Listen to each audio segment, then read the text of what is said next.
So for this next talk, I would like to introduce two gentlemen from SAP. Firstly, Dan Joe, who is the team lead of the DevOps Center of Excellence.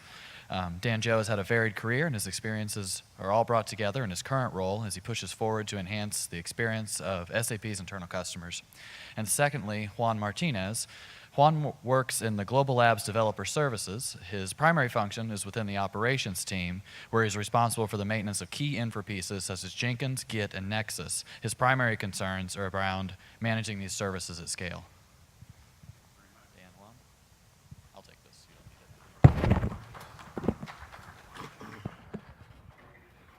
What's up, Seattle? All right, so I'm just going to skip a couple of the introductory slides because we already covered that stuff. But the first thing I want to remind you, for those of you who weren't here a moment ago, is that there is going to be like a legit hands-on demo experience that we're going to do. So if you have Docker installed, pull our container. It's sapdanjo/ohai SAP, and that's going to give you everything you need to follow along with our hands-on today. We're going to leave that up and available for a while so you guys can come back, do it later, email us, ask us questions, and all that stuff. We already talked about me. We already talked about Juan. But let's talk about SAP. I mean, you know who we are, but what does that mean for a company like SAP? So SAP's whole thing is about making businesses better, making businesses more capable to do what they need to do. But being a great business isn't what it used to be, right? That used to be all about profitability and efficiency and how well you could get through your day-to-day and come out the other side alive, right? But it means more than that now. And now, being a best-run business is more about your impact that you have and creating a great culture and a great workspace. And so that is kind of where we focus as a company, and trying to deliver products that help people do what they do best. Okay, Danjo, but that's good for all that marketing on SAP, but what do you do? What do we actually do? So SAP is a market leader in enterprise resource planning. This is just one of many software products that we provide. But the overall idea is that we make products that automate redundant processes. We use AI, machine learning, data analytics to enable people to get back to doing people things and not doing, well, robot things. So if this sounds familiar, yes, we build robots, but not those kind of robots. So why Ohai? Ohai is an awesome tool. Some of you know a little bit about what it does, some of you may not. But what I want to call out right here first is that Ohai data, well, on the high level, Ohai lets you grab data from a system, but the key piece is that it does so in an immutable way. If you look at the attribute precedence table up there, which hopefully you guys can see pretty okay, Ohai falls at the very highest level of attribute precedence automatic, which means you don't have to worry about other stuff junking up your data.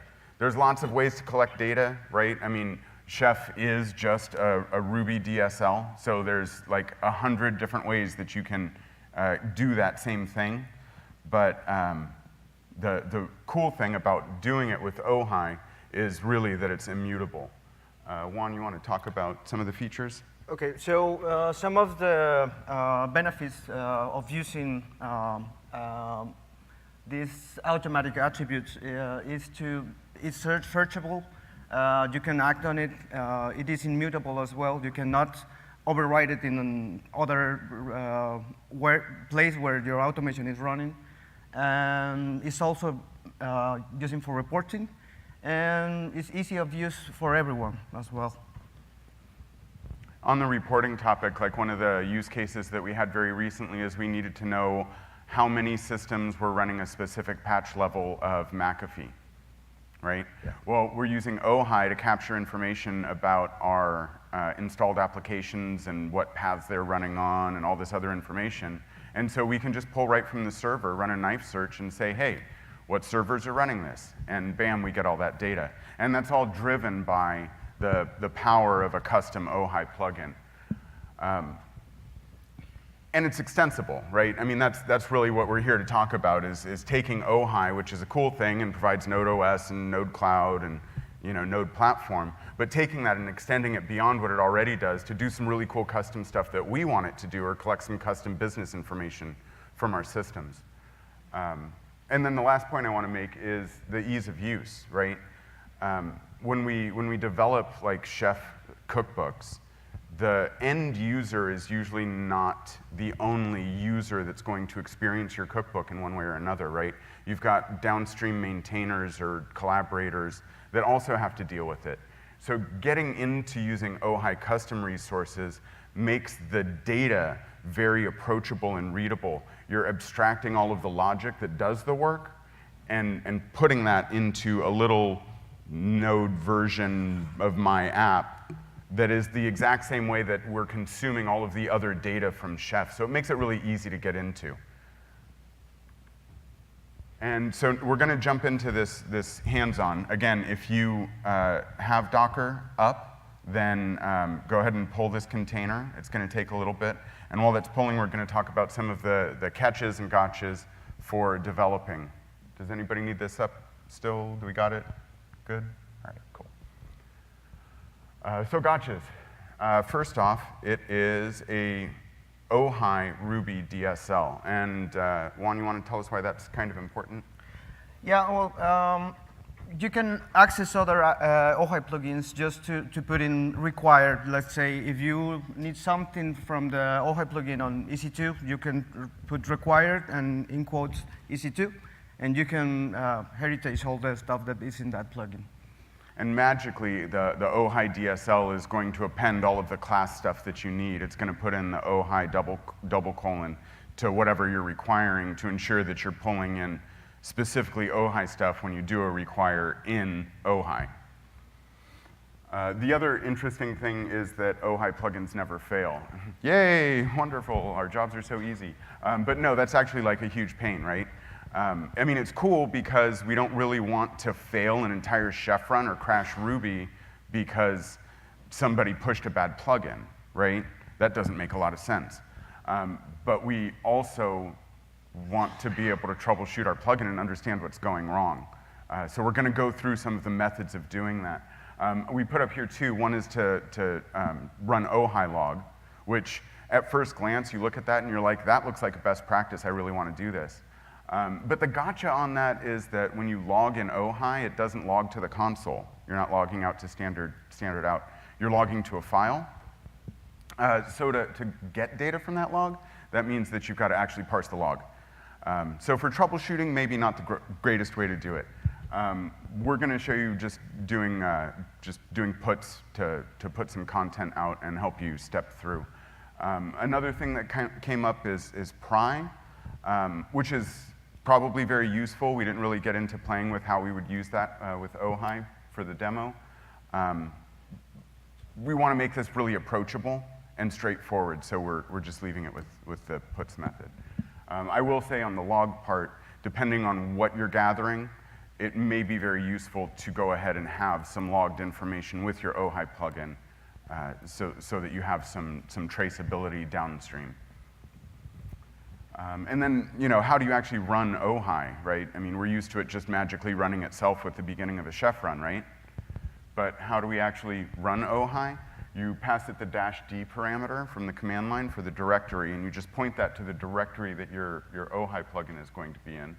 And then you append at the very end of that the name of the plugin that you want the data for. If you don't put a name on it, it's going to run the entire Ohai everything and spit out a bunch of garbage to your console, which might be super useful if that's what you're trying to do, but in this case it's not, so it's not super useful. Okay, so a little backstory, like why would we even write a custom Ohai plugin, right? This is loosely based on reality. The names have been changed to protect the not so innocent. We've got a custom application. This custom application is designed in such a way that it has some limitations as far as how we manage it. We install it manually. It's not listed in package management, so we can't just run a list of installed things to see what version it is. It also doesn't have a command to get a version. because even though it was recently written, they decided to throw out decades of best practices and standards and not add a -v option. And so in order to get the version that's currently installed, we have to parse a file from the installation log to see which version of our package is installed. So obviously, because we're great Chef developers, we're going to be writing some kind of like custom resource, right, to wrap around our application. And we need to know, to be stateful, we're declaring this, we need to know what version is installed and compare that eventually to what version we want to install to see if it's already in the desired state. So that's what we're going to be doing. So at this point, I believe we're jumping into the container. So if you have the container up and pulled, go ahead and run it. And we're going to switch over to Juan in just a minute. Everybody good? Shoot. So we are running LDAP in our system. So when Ohai is done, it goes in and gets all the 90,000 users from LDAP, and it becomes so big that it fails the job. The only option we have is disable the users and groups, and it's working fine. But is there a way we could just limit it to local, not going to LDAP, or? Great question. I'd have to ask a chef expert on that one. I've never encountered that problem. We don't, internally, we don't load all of our LDAP users onto the systems. You can just use the regular cookbook. It just runs Ohai and just regular password module just goes to LDAP because it's configured to LDAP. Huh. Yeah, everything. Usually we would disable that because it will traverse the Active Directory domain and try to pull in all users, which if you're at a normal size business, you'll end up pulling like 10,000 users in, but shouldn't apply here, I don't think. And here comes our container. Yes, we're there. Okay. So I'm gonna run the container. I think I have already the image downloaded. I think. Okay, there is it. Okay, so let's go into see what we have as initial file, and this is the one that we're having.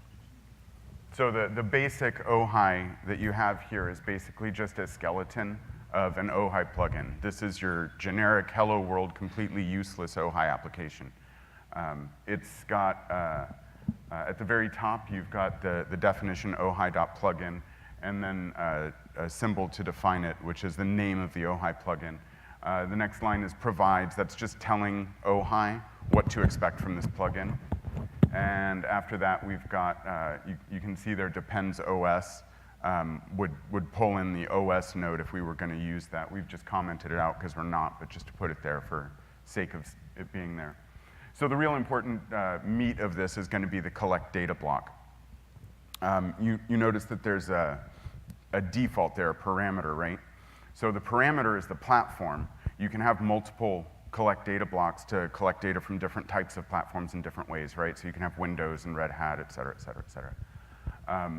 The important thing to note here is that only one collect data block will run. So you're not going to get Windows and default, right? You're only going to get Windows or Red Hat, or if no platforms match, then you get default.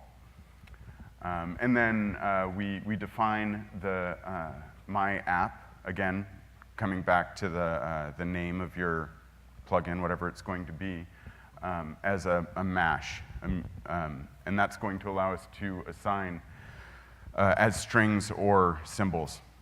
And I could go a little further into this, like the mash is kind of a magic thing, but it's not really worth it.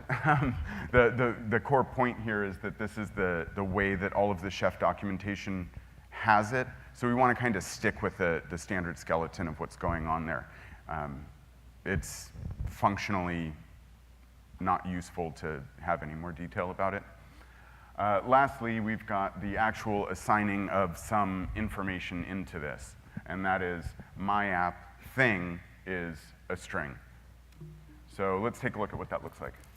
Okay, in order to run your Ohai plugin, you need to shoot the command Ohai -z, then the path where you have the files, and then the name of the Ohai plugin that you wrote.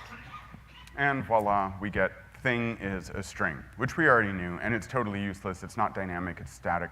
But it gives us a place to start, right? We have a working Ohai plugin that we can start to tinker with. So now we've got this app. Let's take a look at the files on the root real quick, just to see what, just give me ls. Okay. So if we look here, we can see that we've got a couple of extra folders, and there should be a folder called, it's easier to look on your screen. Opt. Yeah. Opt. Yeah, let's check out opt. What applications do we have installed? And there we've got demo app. So based on what we've discussed, we've got some file in there that has some information about the version. And if we look at that, the carriage returns are not all there. It's the screen sizing. But we can see that we've got a version number in there. Now, I can tell you, just because I happen to know this file a little bit, that the version equal all the zeros and the 14, the end of that line has an asterisk, which is going to be important for us to know a little bit later, because we are going to extract the text out of that, but just the version part, right? So we're going to have to drop that off, so just keep that in mind. Okay. So let's jump in and make some modifications to this Ohai. So the first thing that we most obviously need to do is we need to read the file, right? So one of the nice things about Ohai, like anything else that's a Ruby DSL, is that we don't have to cram all of the logic into the collect data block, right? So you are free to create definitions, use other gems, all of that stuff, right? So we're just going to read the file, and we're going to go through each line and find the line that says version.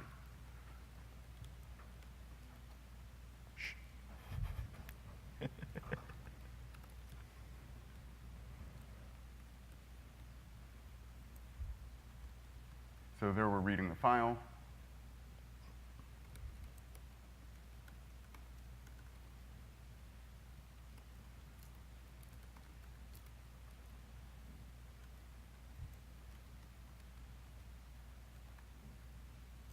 And we're going to skip iteration here if the line does not contain version. Just as a convention, we're doing version. We're doing version because I can't remember if it's a capital V or a lowercase v, and I don't want to do a whole bunch of to upper, to lower, all that mess. Probably there's not going to be another word that is version anywhere in our file except version. Cool. So the last thing we do is we go down and we add my app version, and we're going to make that a thing, right? We're going to assign something there. So right above my app thing, we're going to add my app :version, and we're going to call our method.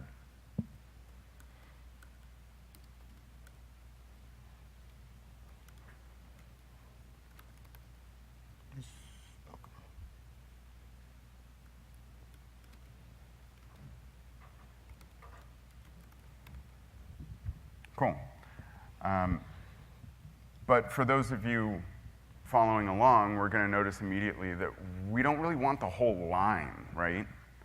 We actually just want the version out of the line.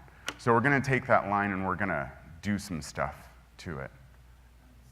Shh. So we're going to go up and we're going to change our definition to, because it's not really the version, that doesn't accurately describe what that definition is doing, right? That method is getting a line, so we're going to call it version line. And we're going to make a new definition for file version that calls version line and manipulates that string.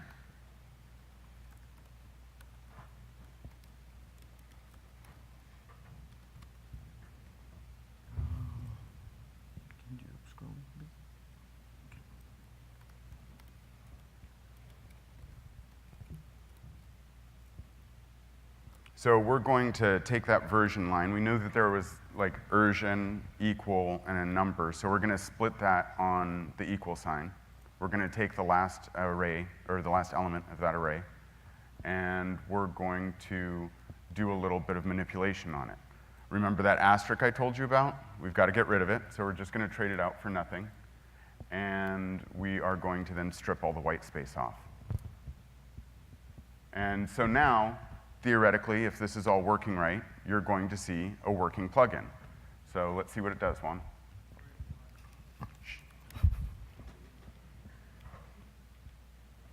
Okay, let's run it again. And okay, so this is one of the rare cases where you will actually get some kind of error from Ohai.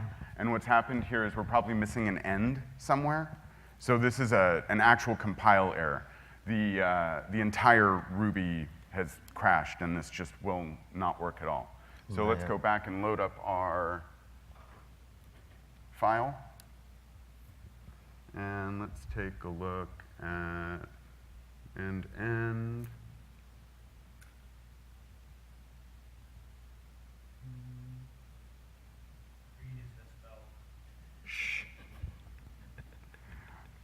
So as many of you have noticed, there are a couple of misspellings, and we're going to show you how to actually pinpoint these later. But those are not causing this error. What those are going to cause is we're going to get an Ohai run that exits successfully, but returns nothing. We're going to get just a blank emptiness out of that, which is frustratingly exactly what you'll see in production on your machines, is you will get your Ohai returning just nothing, and you're going to look at the chef server and say, well, that doesn't help me much. Yeah, but where is the next to line?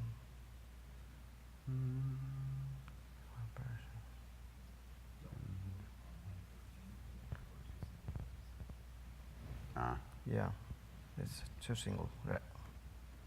Gotcha. Thanks. Okay, we're good. Let's run out again. Where is telling me that?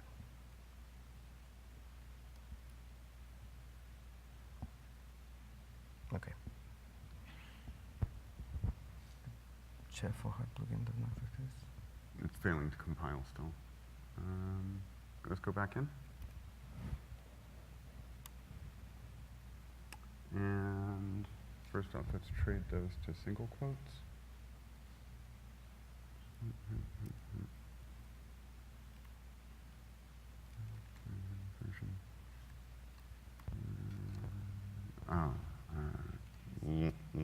Version line, not version.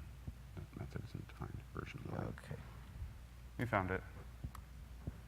So we're calling a method that completely doesn't exist, so it was completely crashing. So now, I think, yes. So now we've got thing as string, but we don't have the version that we asked for. It's just not there. Why could that possibly be? So now we're going to take a jump in here and take a look at how we actually go in and troubleshoot that. So the first thing we're going to do is we're just going to put a little wave in there, a little health check about when we hit certain methods to know where we're bailing out. This is the same thing your traceback would do if you were getting a traceback. Now, if you're working with a more complicated Ohai plugin, you can also like rip out those definitions and just run it in Ruby or Pry and see what you're getting exactly. But for something simple, like a lot of custom Ohai plugins actually are, this works just fine.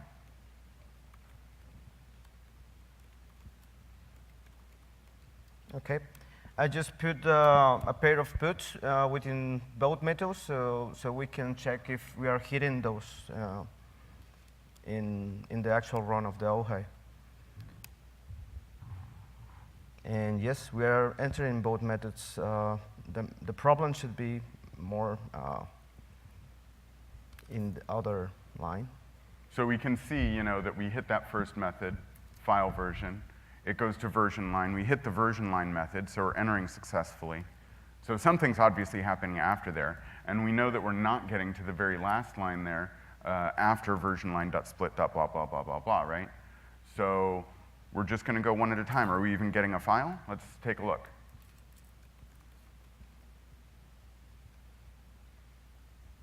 Actually and not. nothing changes. So we're not even getting the file. As many of you noticed, read is misspelled, right? So this would call our attention back to that line so that we could see what's going on there.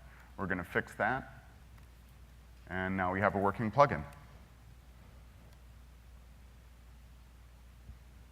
Okay, we got the file, but we still don't have a version. So there's still something wrong. So I want to call out here one thing while Juan's typing is that these one-liners that we kind of love, kind of hate, they can be really cool and super powerful and really exciting. They can also be really, really difficult to troubleshoot and not super clear to other people reading your code what the point of what you were trying to do is without them having to logically step through every piece of that. Especially when you get into like really complex like regex and stuff.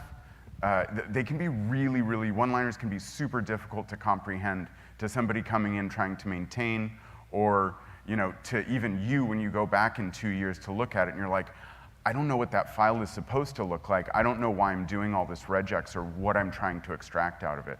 So this is a point where like either some really good documentation or some broken up information can help make that process a bit clearer. Really based on the way you name your variables as you go through that process.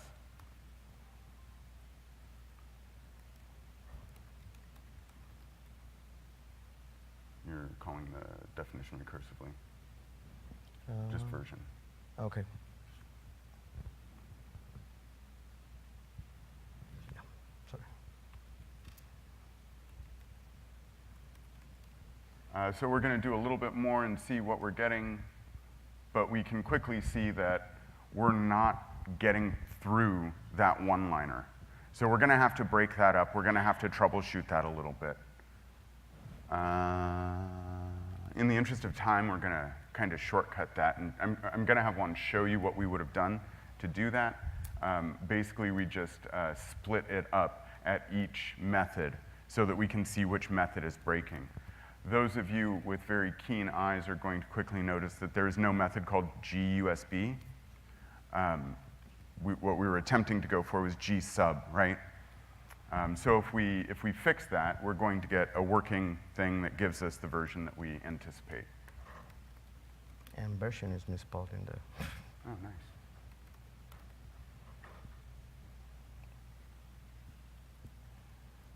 Version.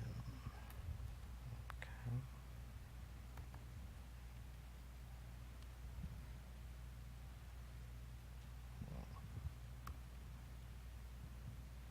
So here we put in a puts at each stop so that we're going to see this long line start getting shorter and shorter and shorter, ideally converging on the version being extracted from that.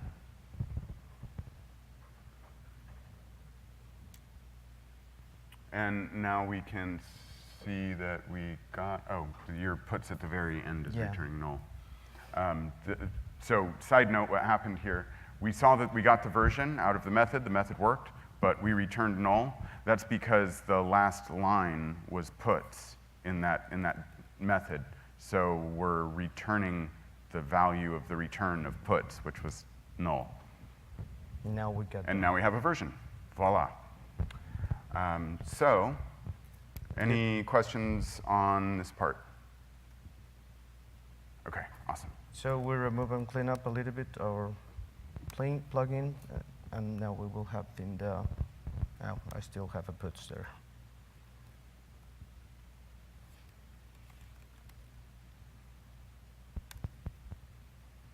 Okay. So you also can call, if you run this and specific part of the Ohai plugin, you can call the version, and you will have only that value that you need. Obviously, that is super handy when you've got an Ohai plugin that's doing a bunch of stuff and you want to test one specific part without having to run the entire process. Okay, so switching back over here.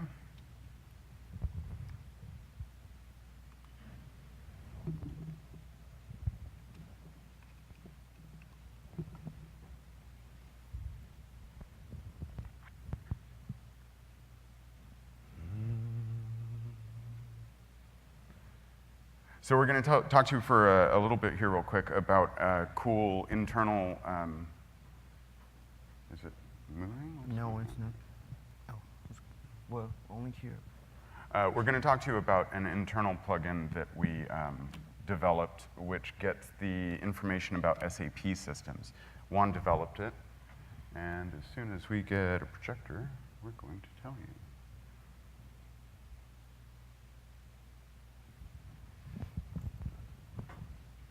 It's on the right one.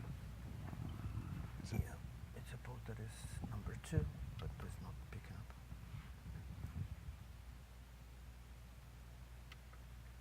How do you push a button to this? I can put the Yeah, presentation. we'll pull it up on your laptop. So as, I don't know how many of you actually work with SAP products, but there are like a ton of different types of systems, and when you're installing an SAP system, each application has an ID, a system ID, a SID. So what we wrote was an application or an Ohai plugin to help us get reporting on the SIDs of different systems, and not just that, but what else do we have, like the kernel revision. There you go. There you go. All the way. Full screen mode. Yeah. Voila. Okay, so this plugin, what it does is going to search on your system in the standard path that is USR SAP, and this will collect all this info for you. And this is very useful if you have a lot of systems. You can have this data in order to have reportings, or also to use it with your recipes or your roles. So, we can have information like the SAD. In this case, is SMJ are the 3 letters. And based on this SAD, all of the other info will be collected. And you will have some things like the DB type. It could be HANA database, DB2, MaxDB, or Oracle. System types that could be Java or ABAP systems or dual stack as well. And central instance number for the SAD, kernel release, patch number, and kernel make variant. Also the aliases for the host names that the system is holding. So, I mean, this kind of answers the question of why would you actually make a custom Ohai plugin. In our case, it was doing things like this, where we have a custom application that has some additional metadata that's not being captured, that we can capture, that we'd like to capture, and that we can find to be very useful to do lots of different things, like find out how many systems of a given type we have. So, as promised, there's some free stuff. We did not get a budget for swag, sorry, but what we do have is we've got some resources that you can take away. You're all going to get emails with you know, the deck and stuff. So we've got your documentation from Chef. Also the Chef Ohai cookbook. And, ooh, there it is.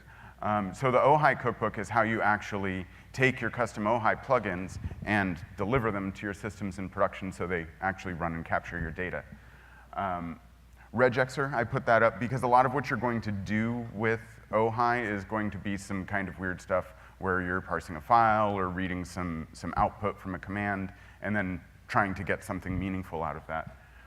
So regexer can be really helpful in helping you pin down what your regex should look like and give you a playground for it. And then that Docker container, again, there's a link to it there so that you guys can take it home and play with it a little bit. And next, we have the real free stuff. You guys are getting access to the SAP SID Ohai, as well as installed applications, which is another Ohai plugin that was written at SAP. And what that one does is, well, it collects the list of installed applications on a system. But more than that, it basically takes a registry dump of all of the metadata about the applications on Windows, and it parses the output of the system info on Linux.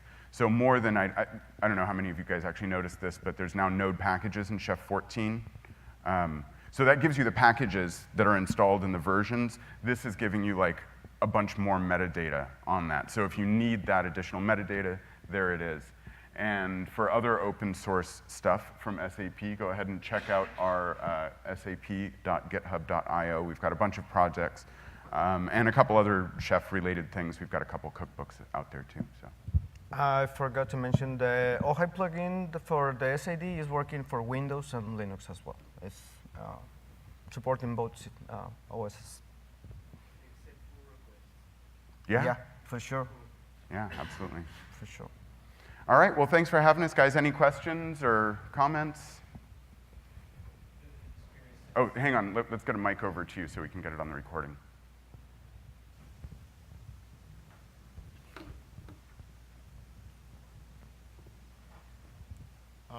Just curious. I understand that all that error output is being suppressed, so that's why you had to go through and do sort of the manual debugging. Mm-hmm. Is it not possible to introduce just a command switch or flag of some sort that will like temporarily enable the error output so you can more easily debug? Not really. No. No, not really for that. Okay. Yeah. We can suggest them that like a Chef feature takes pull request. requests. And the whole thing is open source now, so. You guys made a point of saying that the Ohai data is immutable. What happens when that version file changes and it now says 15 because you patched that? Then the next time Ohai runs, at the beginning of the next chef run, it's going to get that info, and at the end of a completed successful chef run, that data goes back up to the server. It will be updated, or let's say rewrite it. So immutable except for the next Ohai run. Well, the chef data is considered, the immutability is in that, in the context of a chef run. Got it. There is, however, another case where you may want to reload the Ohai data for some reason. I've only ever found this to be applicable in a test suite. I have a cookbook that upgrades the version of something that's installed, and then I have to rerun that to check. Anyways, there's times where you might want to do it. And you can do that with the Ohai plugin resource. Other questions?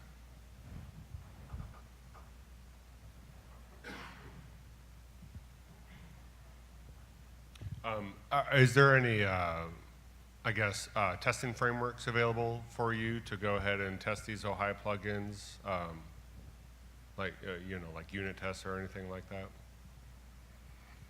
Not that I've ever heard of. Steve? But you can test this iteratively in Test Kitchen and then go through the manual process, like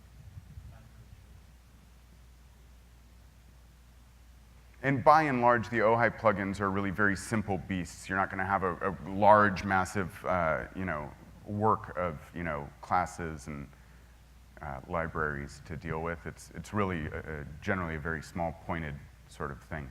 I mean, when you get the chance, take a look at SAP SID. I think it's like less than 200 lines, right? And all of that is just parsing output from a couple of different places. It's really very direct. So many thanks, guys, for your time. For those that are shy and doesn't want to pop up the questions, we will be around to answer any. So please don't be shy. Thanks so much. Have a great day. Thanks so much for your time.